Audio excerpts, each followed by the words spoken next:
안녕하세요. 상식이 돈이 되는 지식스쿨 쏨디입니다. 고마워요 아베.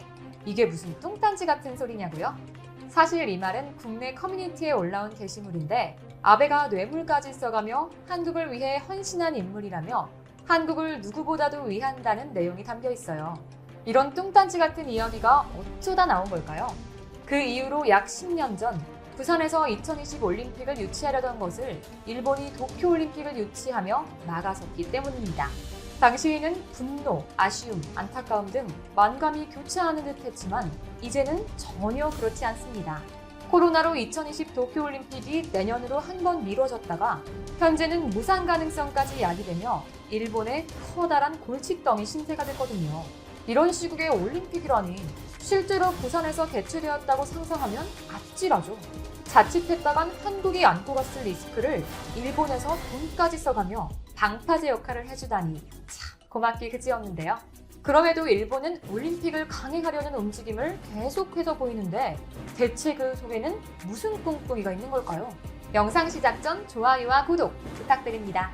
지난 18일 도쿄올림픽 조직위원회 모리 요시히로 회장과 존 코츠 IOC 조정위원장은 도쿄에서 기자회견을 열고 도쿄올림픽 코로나19 대책을 설명했습니다.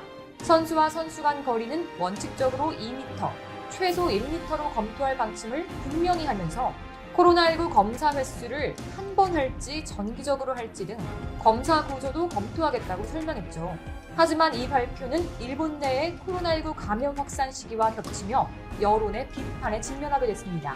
게다가 관광객과 함께하는 올림픽 실현을 위한 해외와의 인적 왕래 완화도 벽에 부딪혔는데요.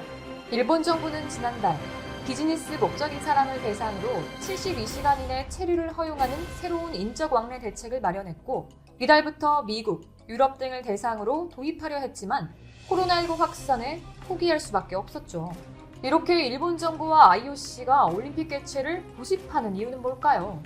그건 서로의 이익관계가 맞물려 있기 때문이라는 분석이 나오고 있는데요. 먼저 올림픽 개최가 일본 내에선 스가 총리의 향후 정국 구상에서 핵심 역할을 담당하고 있다는 의견이 나오고 있습니다.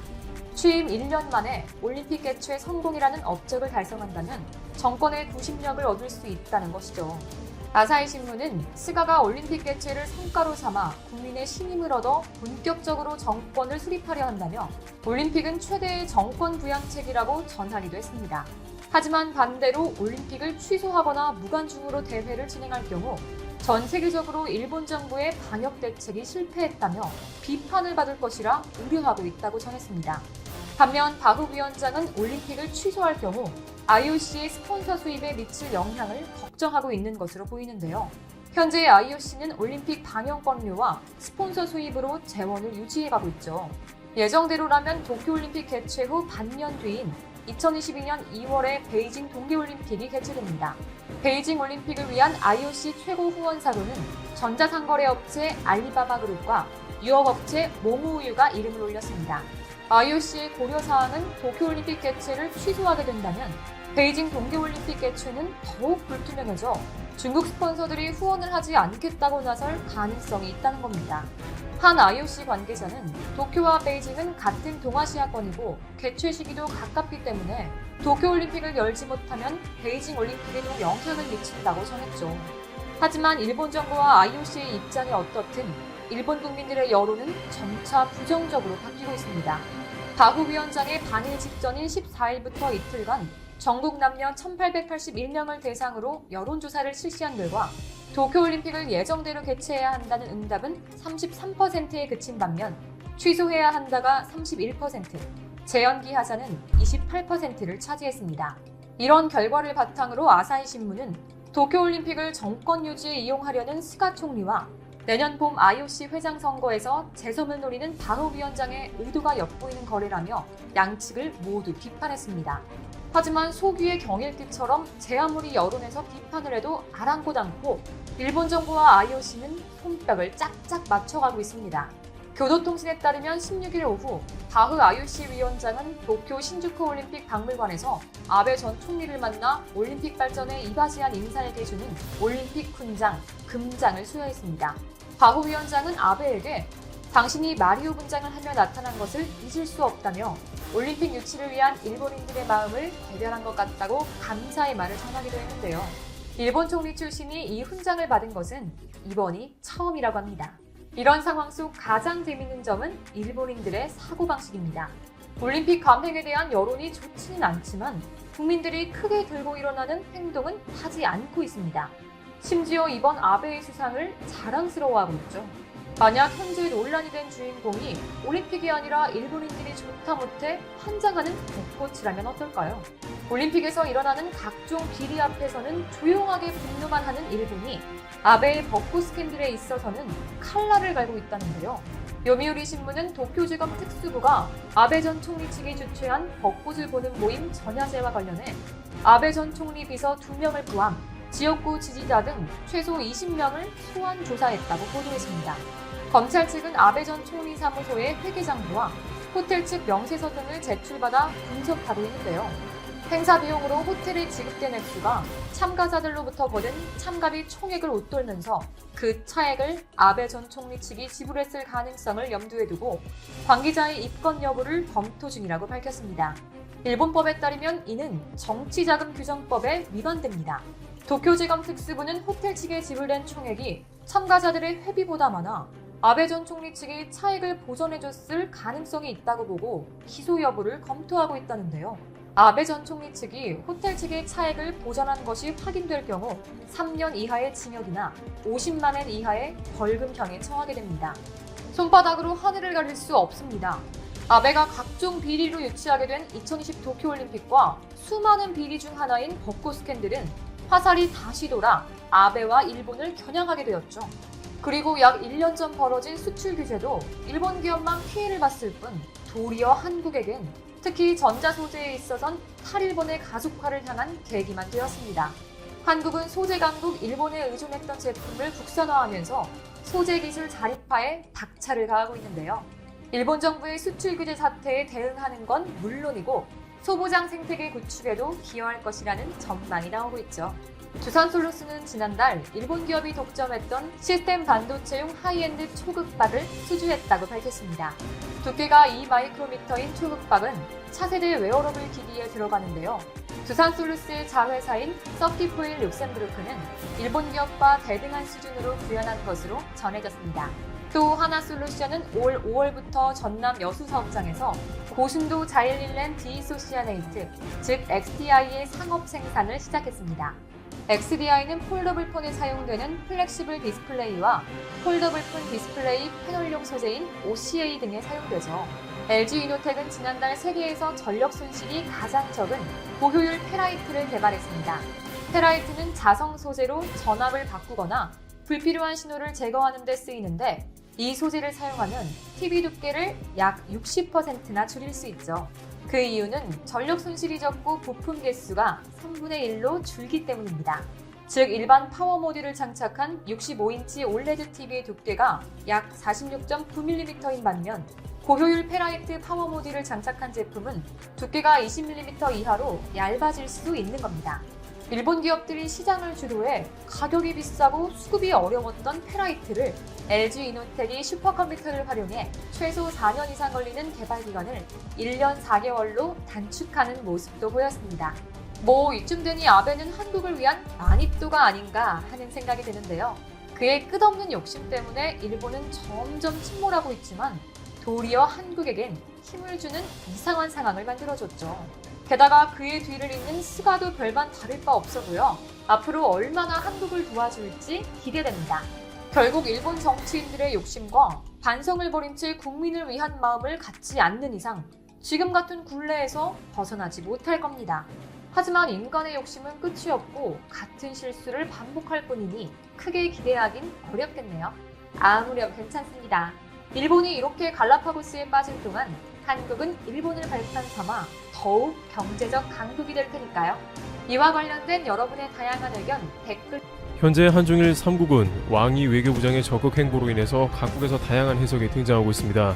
미국 정부의 대선이 끝난 이후에 중국은 사실상 바이든 정부를 새로운 미국 정부로 인정을 하고 그와 관련된 동북아시아 외교 전략을 준비하여 왕이 외교부장을 일본을 거쳐 한국에 파견했습니다. 한국에서 왕이 부장은 코로나가 안정이 되고 시 주석이 방한하겠다는 등 해석이 분분한 발언을 내놓았으며 중국 공산당의 관영 언론 글로벌 타임스는 왕 부장의 방안은 미국의 압력에도 깊어진 한중 관계를 반영한다며 앞으로 한중 간의 관계가 매우 깊어지며 경제 관계는 더욱더 견고하게 발전한다는 취지의 보도를 했습니다. 그런데 여기서 놓치지 말아야 할 것은 미국의 압력에도 불구라는 말을 넣어 한국이 보란듯이 미국을 끼워 넣은 것입니다.